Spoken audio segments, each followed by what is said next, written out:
పూర్వం మహారాజులు అంతఃపురాలు లేక యజ్ఞయాగాది క్రతువులు అక్కడ చేయకుండా నదీ తీరానికి వెళ్ళి చేశారు. దశరథ మహారాజు గారు సరయూ తీరంలో ఎందుకు చేశాడు అంటే నదీ తీరం అనేటటువంటిది అంత పరమ పవిత్రమైనటువంటి ప్రదేశం. ఎక్కడెక్కడ తపస్సు చేస్తే ఎక్కువ ఫలితాలు వస్తాయో అక్కడక్కడికి వెళ్ళి తపస్సు చేసింది ఆవిడ. ఇవన్నీ ప్రమాణములు ఎందులోనూ అంటే భారతాది వేద సమానమైన గ్రంథములలోంచే లభిస్తాయి అంతే. అసలు నిజానికి ఈ అల్లరంతా ఎందుకు మొదలైందంటే ఓ గోవు వల్లేగా. అసలు ఆ నందినీ ధేనువుని 8వ వసువు అపహరించకపోతే ఈ భీష్ముడు కథ అంతా ఎక్కడది? ఇంత గొప్ప కథ నడవడానికి ఆధారం ఇది. పంచమవేదమైన భారతంలో ఇంత జ్ఞానం అందడానికి ఆధారం ఎక్కడ పుట్టింది? ఎత్తుకెళ్ళాడో ఇంకోటి చేశాడో ఆవులోంచేనా వచ్చింది? ఒక ఆవుని ఎత్తుకెళ్ళకపోతే భీష్ముడు వచ్చి ఉండేవాడు కాదు. అంటే ఆవుని ఎత్తుకెడితే భీష్ముడు పుడతాడా అండి అని అడక్కండి. ఆ సందర్భానికి అలా అన్వయం అయిందంతే. కాబట్టి ఆమె అంత గొప్ప తపస్సు చేస్తుంటే ఒకనాడు గంగ ప్రత్యక్షమయ్యింది. స్త్రీలకు సాధారణంగా అత్యంత క్లిష్టమైనటువంటి నియమములనన్నింటినీ పరిపాలన చేస్తున్నావే, ఇంత గొప్ప తపస్సు చేస్తున్నావే, దేని కొరకు నువ్వు ఈ తపస్సు చేస్తున్నావు అని అడిగింది. అంటే ఆవిడంది, నేను భీష్ముని వలన మిక్కిలి పరాభవాన్ని పొందాను. భీష్ముని మీద పగతో భీష్ముణ్ణి చంపడం కోసం తపస్సు చేస్తున్నాను. భీష్ముని వలన మిక్కిలి పరాభవాన్ని ఆవిడ పొందిందా? భీష్ముడు ఆవిడ్ని పరాభవించాడా?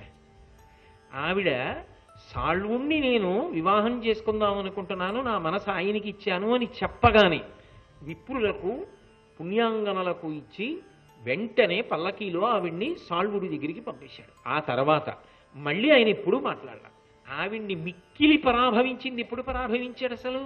అసలు నిజంగా పరాభవించింది నిజమైతే అంబికా అంబాలికకి కూడా అదేగా చేశాడు. మరి అంబికా అంబాలిక ఆ మాట అనలేదుగా, విచిత్ర వీర్యుడిని పెళ్లి చేసుకున్నారుగా.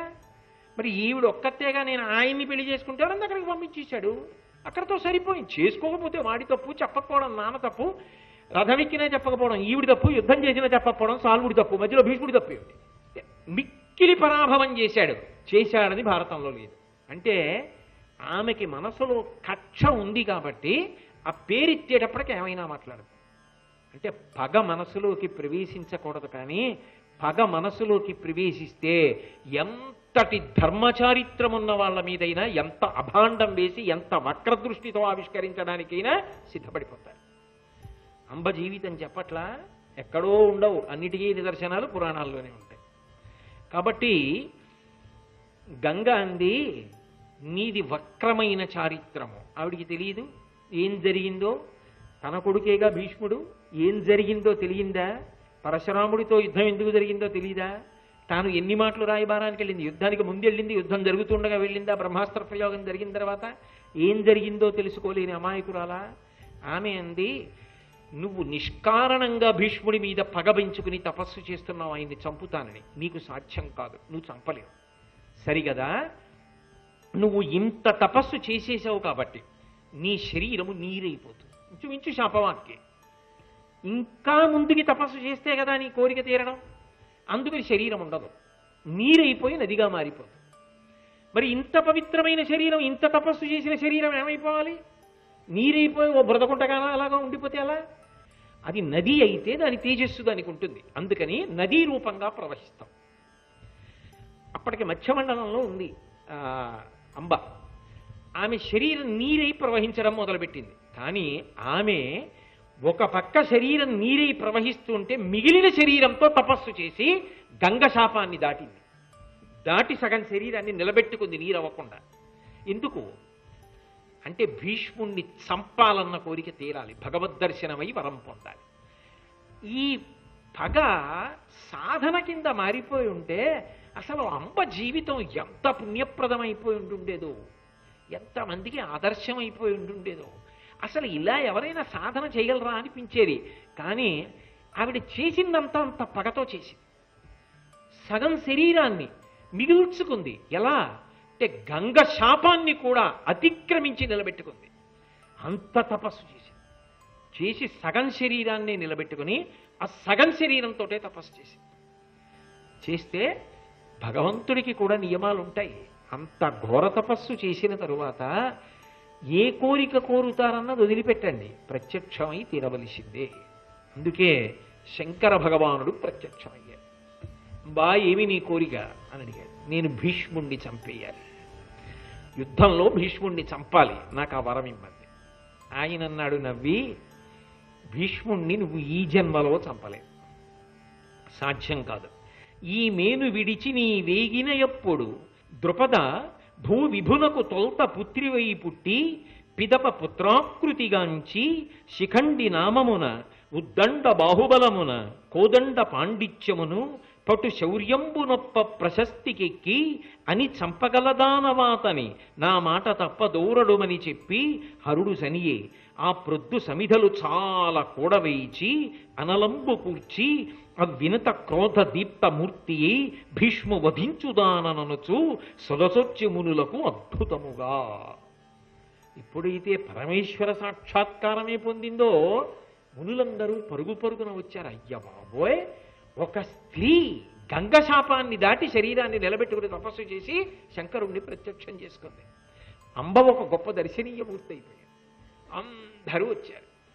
శంకరుడు ప్రత్యక్షమై ఏం కావాలన్నప్పుడు ఆవిడ వరం అడిగింది, నేను భీష్ముణ్ణి చంపాలని.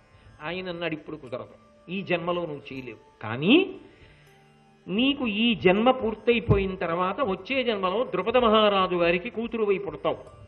కూతురు వై పుట్టి కొంతకాలం కూతురుగా ఉండి తర్వాత కొడుకుగా మారిపోతావు. అలా కొడుకుగా మారిపోయిన తర్వాత యుద్ధ భూమిలో భీష్ముడికి ఎదురు నిలబడతావు. నిలబడినప్పుడు భీష్ముడు నీతో యుద్ధం చేయడం కుదరదు, నా వరం ఉంది కాబట్టి నువ్వు భీష్ముణ్ణి పడగొడతావు యుద్ధభూమిలో, అప్పుడు భీష్ముడి మరణానికి కారణమవుతావు. కాబట్టి ఈ జన్మలో మాత్రం భీష్ముడిని చంపవు, వచ్చే జన్మలో నీ కోరిక తీరుదు. ఆమె అంది, వచ్చే జన్మలో భీష్ముడిని చంపేస్తానన్నావు కాబట్టి, నేనే భీష్ముడి మరణానికి కారణం అవుతానన్నావు కాబట్టి నా ఆయుర్దాయం పూర్తయ్యే వరకు బ్రతికి ఉండడం నాకు ఇష్టం లేదు. ఇప్పుడు చచ్చిపోయి మళ్ళీ పుట్టేసి చంపేయాలి భీష్ముడు అని వెంటనే ఎండుకర్రలు తెచ్చి పేర్చి అగ్నిని రగల్చి అందులో దూకి చచ్చిపోయింది. అంటే అసలు ఆ పగకి ఎక్కడైనా అర్థం ఉందంటే దానికి ఏమైనా అంతుందా? అంటే ఆవిడ తనంత తాను శరీరం పడిపోయే వరకు కూడా ఇక వేచి ఉండలేకపోయింది. అంతసేపు నేను ఆగలేను, నాకు ఉత్తర జన్మ వచ్చేయాలి, వచ్చేసి నేను భీష్ముడిని చంపేయాలి. ఏమిటి అర్థం లేని కోరిక? పరమశివుడంతటి వాడిని దర్శనం చేయడం ఏమిటి, ఇంత తపస్సు చేయడం ఏమిటి, గుండెల్లో ఆ కక్ష ఏమిటి, ఆ పగలేమిటి అంటే దానికి ఏమని చెప్పాలి? ప్రారబ్ధం అని చెప్పాలి. భీష్ముడికి అంబ విషయంలో అంతే. ఇది నేను చెప్పట్లా, నారదుడు చెప్పాడు. ఏమని చెప్పాలంటే అంతే, అంతకన్నా చెప్పడానికి ఏం లేదు భీష్మాచార్య అన్నాడు. ఎందుకంటే ఆవిడికి నా మీదంత పగ అని అడిగాడు. నారదుడు వచ్చి చెప్తున్నప్పుడు ఇలా చేసింది సుమా, శంకరుడు ప్రత్యక్షం అయ్యాడు, వరం పుచ్చుకుంది, వచ్చే జన్మ వరకు ఆగనని సమిధలు పేర్చి అగ్ని రగల్చి అందులో దూకి చచ్చిపోయిందని చెప్పాడు. చచ్చిపోయింది ఏం చేసింది? అక్కడతో అయిపోయింది అనుకుంటున్నారా కదా? ఎన్ని మలుపులు!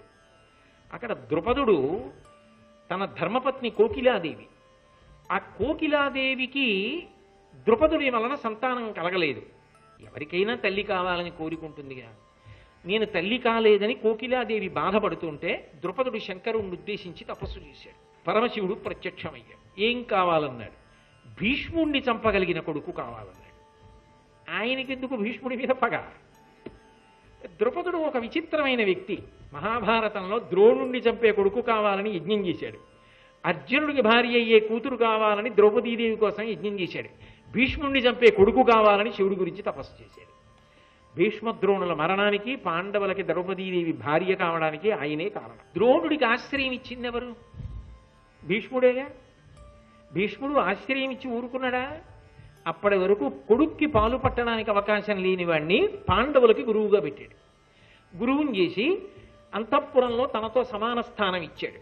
ఇప్పుడు ఆయన ఏం చేశాడు? విలువిద్యంతా ఈ పిల్లలకి నేర్పి నాకు గురుదక్షిణ ఇవ్వండి అన్నాడు. ఏమిటి గురుదక్షిణ అంటే?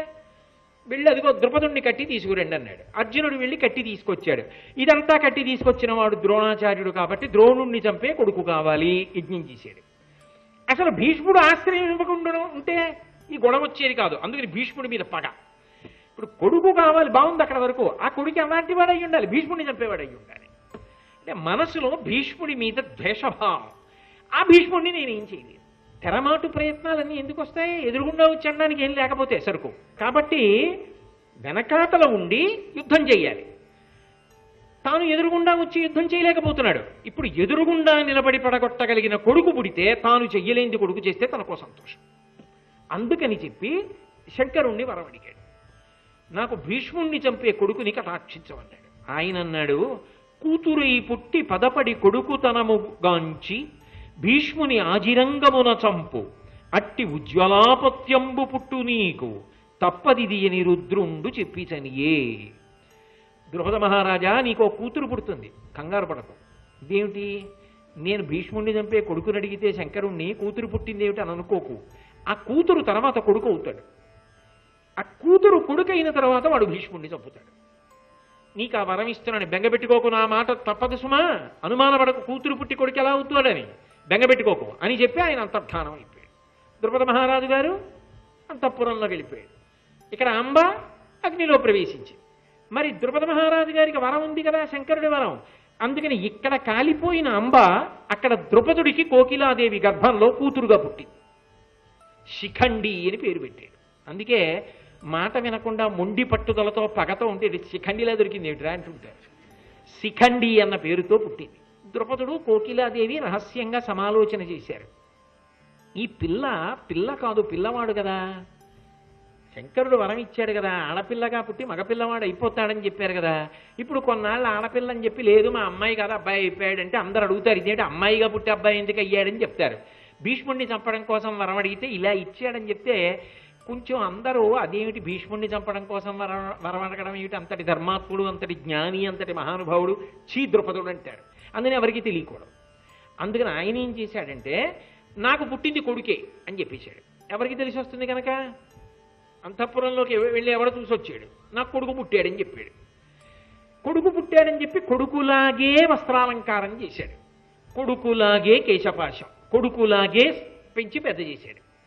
పెంచి పెద్ద చేసి ద్రోణాచార్యుల వారి దగ్గరికి పంపించాడు విలువిద్య నేర్చుకోమని. ఎందుకంటే భీష్ముడిని పడగొట్టడానికి కావాలిగా విలువిద్య, అందుకని ద్రోణాచార్యుల వారు పాఠం చెప్పాలి. ద్రోణుడి దగ్గరికి వెళ్ళి పాఠం నేర్చుకుంటున్నాడు ఆ పిల్లాడు. యుక్త వయస్సులోకి వచ్చేసింది ఆ పిల్లాడిలా బయట తిరుగుతున్నాడు, కానీ ఈ పిల్లవాడికి యుక్త వయస్సు వచ్చేసింది. అందరూ మీ అబ్బాయికి పెళ్లి చేయరా అని అడుగుతున్నారు. అబ్బాయికి పెళ్లి చేయరా అంటే వాడు అబ్బాయి అయితే కదా పెళ్లి చేయడానికి. ఇప్పుడు అమ్మాయిని ఎలా ఇచ్చి చేస్తాడు? అమ్మాయిని ఇచ్చి చేసిన తర్వాత వీడు అబ్బాయి ఎప్పటికవుతాడో, పరువు వీధిలో పడిపోదు. కాబట్టి ఆయన భయపడ్డాడు. కానీ ఎంతకాలం ఆగుతాడు? మీ అబ్బాయికి పెళ్లి చేయరా, మీ అబ్బాయికి పెళ్లి చేయరా, మీ అబ్బాయికి పెళ్లి చేయరా, మా అమ్మాయి ఉంది, ఆ రాజుగారి అమ్మాయి ఉంది, ఆ రాజుగారి అమ్మాయి ఉందని సంబంధాలు వస్తున్నాయి. ఆఖరికి చూసి ఆయన ఏం చేశాడంటే, ఎంతకాలం ఎదురు చూస్తాం, శంకరుడి వరం ఉంది కదా, ఎప్పటికో అప్పటికి మగపిల్లవాడు అయిపోతాడు కదా అని దశార్ణ దేశాధిపతి యొక్క కుమార్తెని తీసుకొచ్చి వివాహం చేసేశాడు. దశార్ణ దేశాధిపతి హేమవర్మ అని ఆయన గొప్ప పౌరుష పరాక్రమవంతుడు. ఆయన కూతుర్ని తీసుకొచ్చి, అంటే ఎలాగో కోడలు అవ్వాలిగా, కొడుకు అవుతాడుగా, ఆ తెచ్చిన సంబంధం ఏదో మంచి సంబంధమే తెచ్చి ముందే చేసేద్దామని పెళ్లి చేసేశాడు. పెళ్లి చేసేసిన తర్వాత మరి ఇద్దరూ కలిసి సంతోషంగా జీవనం చెయ్యాలి కదా. మొత్తానికి తెలిసిపోయింది. ఎందుకు తెలిసిపోదు? తన భర్త పురుషుడు కాడు, తన భర్త స్త్రీ. పురుషుడిలా నటిస్తున్నాడు, వేషం కట్టాడు, ఆయన పురుషుడు కాదు స్త్రీ అని తెలిసిపోయింది. కానీ ఆమె చాలా గంభీరమైన మనస్తత్వం ఉన్నది. ఈ మాట బయటికి వస్తే భర్త పరువు పోతుంది, మామగారి పరువు పోతుంది, అత్తగారి పరువు పోతుంది. వీళ్లతో పోదు. ద్రౌపదీదేవి, పాండవులు, ఇంతమంది. అవతల తండ్రికి తెలుస్తుంది, తండ్రి గుండెలు బాధేసుకుంటాడు. ఇదేమిటి, ఇదేం అన్యాయం, మా అమ్మాయి దొరికిందా ఇలా పెళ్లి చేసుకోవడానికని. ఇదంతా లోకంలో పెద్ద గొడవ కింద చెప్పుకుంటారు, అసహ్యంగా ఉంటుందని ఉగ్గపట్టుకుంది. కానీ ఎన్నాళ్ళు ఉగ్గపట్టుకుంటుందా ఆ రహస్యాన్ని ఆపుకోలేక ఎవరో ఒకరు ఎప్పుడో అప్పుడు అడుగుతారు కదండి. చిలికెత్తెలు అందులో ఊరుకుంటారా? పుట్టింటి వైపు నుంచి వచ్చిన చిలికెత్తెలకి ఏదో సందర్భంలో అనుమానం వస్తుంది కదా. అందుకని ఆమె తప్పక దాసికి చెప్పింది, ఆయన ఆవిడ అని చెప్పింది. ఆ దాసి ఆపుకోలేకపోయింది. అమ్మో ఇది వెంటనే పుట్టింటికి తెలియాలని హేమవర్మ కబురు చేసింది. మీ అల్లుడు కాడుట, అల్లుడి రూపంలో స్త్రీ ఉంది. హేమవర్మ రాయబారిని పంపించాడు. ఇంత మోసం చేస్తావా? ఇంత మోసం చేసి నా కుమార్తెని కోడల్ని చేసుకుంటున్నానని చెప్పి ఆడపిల్లకిచ్చి పెళ్లి చేశావా? కనీసం నువ్వు మగవాడిగా నిలబడి యుద్ధానికి రా అని కబురు చేశాడు. కాదు, ఎవరు చెప్పారు? నా కూతురు కాదు కొడుకే అన్నాడు ద్రుపదుడు. ఇది అంత చటుక్కుని తీర్పు చెప్పే విషయమా? అంతఃపురం వరకు పరిమితం ఆ గొడవ. కానీ రాయబారి అనుమానాస్పదుడై వెళ్ళి హేమవర్మకి చెప్పాడు. హేమవర్మ సైన్యంతో కలిసి యుద్ధానికి వచ్చాడు. ద్రుపదుడు ముఖం చూపించలేక ఏమని ముఖం చూపిస్తాం, ఏమని మాట్లాడతాం, ఏమని యుద్ధం చేస్తాం, యుద్ధానికి బయటికి వెళ్ళలేకపోయాడు. సైన్యాన్ని పంపించి ఒక్కడు గదిలో కోకిలాదేవితో కూర్చుని ఏమిటో శంకరుడు వరమిచ్చాడు, వీడు యవ్వనంలోకి వచ్చినా ఇలాగే ఉండిపోయింది ఆడపిల్ల కింద, ఎప్పటికీ కొడుకు అవుతాడు, ఇదెక్కడ గొడవ, పెళ్లి చేశాం అనవసరంగా, హేమవర్మకి తెలిసిపోయింది, యుద్ధం జరుగుతోంది, బయట సైన్యం ఉండిపోయింది, ఇదంతా తల ఎత్తుకోలేకపోతున్నాను, 10 మంది ముందుకు వెళ్ళలేకపోతున్నానని బాధపడ్డాడు. ఇది వింది కూతురు శిఖండి. అప్పటికి ఆవిడికి పూర్వజన్మ స్మృతి ఎలా ఉంటుంది? తండ్రి చెప్పిన వరం గుర్తుంది. ఏమిటో శంకరుడు వరం ఇచ్చాడు కానీ నేను మగపిల్లాడిని అవ్వలేదు అని చెప్పి, పాపం నాన్నగారు ఇంత బాధపడ్డం కన్నా నేను చనిపోతే మంచిది, ఆత్మహత్య చేసుకుంటానని, రాత్రికి రాత్రి తెల్లవారితే మళ్ళీ యుద్ధం మొదలైపోతుందని కోటకి ఉన్న రహస్య ద్వారం గుండా అరణ్యంలోకి వెళ్ళింది. ఆ వెళ్ళింది ఏం చేసింది? యక్షులలో కుబేరుడి యొక్క అనుచరుడు ఉన్నాడు, ఆయన పేరు స్థూలకర్ణుడు. ఆ స్థూలకర్ణుడు అనేటటువంటి వాడు ఈ ద్రుపదుడి యొక్క ఆశ్రమం ద్రుపదుడి అంతఃపురానికి దగ్గరలో కూతవేటు దూరంలో ఉన్న అరణ్యంలో ఒక గొప్ప సౌధాన్ని నిర్మించుకున్నాడు. ఆ సౌధం దగ్గరికి వెళ్ళి ఈమె మరణించే ప్రయత్నం చేసి, ఆ స్థూలకర్ణుడికి తెలిసి ఎవరో ఆడపిల్ల చచ్చిపోతుందంటే గబగబా బయటికి వచ్చి, ఎందుకమ్మా చచ్చిపోతున్నావు, ఏం ఆపద వచ్చింది అన్నాడు. ఆమె ఏడుస్తూ తన కథ అంతా చెప్పింది. నాకు ఇలా శంకరుడి వరం ఉంది కానీ పురుషుణ్ణి కాలేకపోయాను, స్త్రీగానే ఉండిపోయాను, తండ్రి తలెత్తుకోలేకపోతున్నాడు, అందుకని శరీరం వదిలిపెట్టేద్దాం అనుకుంటున్నాను, ఆత్మహత్య చేసుకుంటున్నాను. ఆయన అన్నాడు, నీకు ప్రస్తుతానికి ఏమిటి సమస్య? ఓ 10 రోజులు మగవాడిగా కనపడితే చాలు కదా, ఓ 10 రోజులు మగవాడి అయ్యావు అనుకో, మీ మామగారు ముందు నమ్ముతారు నువ్వు మగాడివని, యుద్ధం ఆగిపోతుంది, మీ నాన్నగారి పరువు నిలబడుతుంది. మహా ఉంటే ఎన్నాళ్ళు ఉంటారు మీ మామగారు? ఓ 6 రోజులు ఉంటారు, అంతే కదా, అంతకన్నా ఉండరు కదా, ఆయన రాజ్యం వదిలేసి ఇక్కడ కూర్చోడుగా. ఓ 10 రోజులు నువ్వు మొగాడయ్యే అవకాశం ఇస్తాను, 11వ రోజున మళ్ళీ ఆడదానం అయిపోతాం. కాబట్టి ఈ 10 రోజులు ఎలా మగవాడిని అవుతానంటావేమో, నా మగతనం నీకు ఇచ్చేస్తాను, నీ ఆడతనం నేను తీసుకుంటాను, మన ఇద్దరం ఇలా మార్చుకుందాం, నేను ఎక్కడికి వెళ్ళను, అంతఃపురంలో కూర్చుంటాను. ఆడదాన్ని బయటికి వెడితే తెలిసిపోతుంది కదా, ఇది స్థూలకర్ణుడు స్త్రీ అయిపోయాడని చెప్పుకుంటారు కదా మళ్ళీ, అందుకని నేను లోపల కూర్చుంటాను, నువ్వు బయట తిరుగు, నేను మగవాడిని అని చెప్పిన తర్వాత అందరూ శిఖండి మగవాడంటారు. 11వ రోజున నిశ్శబ్దంగా రా, మళ్ళీ నా మగతనం నాకు ఇచ్చేయి, నీ ఆడతనం నువ్వు ఇచ్చేస్తా. మళ్ళీ ఎవరో అస్తమానం సాక్ష్యాలు అడుగుతారు, గొడవల సమస్య. నా పురుషత్వము గైకొని వేయిపోయి దశార్ణపతికి వెలయించిన మీ ఆపదలు తొలగిచన పొడసూపుము 10 నాళ్ల ఎంత సునృతమొప్పన్. 10 రోజుల తర్వాత మాత్రం వెనక్కి వచ్చి మళ్ళీ నువ్వు నాకు చెయ్యవలసిన ప్రత్యుపకారాన్ని చేసేసి నా మగతనం నాకు ఇచ్చేసి నీ ఆడతనం నువ్వు తీసుకుపో అన్నాడు. ప్రస్తుతానికి గట్టెక్కిపోతాను అంతే చాలు. స్థూలకర్ణుడు ఆమెని పురుషుణ్ణి చేశాడు, స్థూలకర్ణుడు స్త్రీ అయిపోయాడు. వాళ్ళకున్న శక్తులు అటువంటివి, వాళ్ళు యక్షులు. ఈమె పురుషుడయ్యాడు కాబట్టి సంతోషపడిపోయి అంతఃపురంలోకి వెళ్ళి నాన్నగారు నేను మగవాణ్ణి, అమ్మ సమస్యలన్నీ తీరిపోయి అని చెప్పి, యుద్ధం ఎందుకు వియ్యంకుండి లోపలికి రమ్మని, బావగారు రండి అన్నాడు. ఏదో గొడవలు పడ్డారు, మొత్తానికి శిఖండి పురుషుడే అని హేమవర్మ నమ్మాడు. నమ్మి అల్లుడు స్త్రీ అనుకున్నాను, ఏమిటో ఎవరో చెప్పారు, బావగారు ఏమనుకోకండి, ఏమిటో ఇలాంటి కారణాలకి యుద్ధాలు ఏమిటి, బయట ఎంత పరుగు పోతుంది, నాకు చాలా నమ్మకం కలిగింది కాబట్టి నేను వెళ్ళిపోతున్నాను మా రాజ్యానికి, మీరు ఏమనుకోకండి అన్నాడు. యక్షుల యొక్క అధిపతి కుబేరుడు ఆ ప్రాంతానికి వచ్చాడు. ఆ ప్రాంతానికి వచ్చి విహారం చేస్తూ నిలబడి, ఒరే స్థూలకర్ణుడు నాకు నమస్కారం చేయడానికి బయటికి రాడే, యక్షుల అధిపతిని కుబేరుణ్ణి, నేనే వచ్చినా వాడు ఎందుకు రాడు రా అన్నాడు. ఇవి ఇంత అధిక్షేపణ, ఇంత వ్యగ్రతతో ప్రవర్తిస్తాడా, ఎందుకు రాడు అని అడిగారు.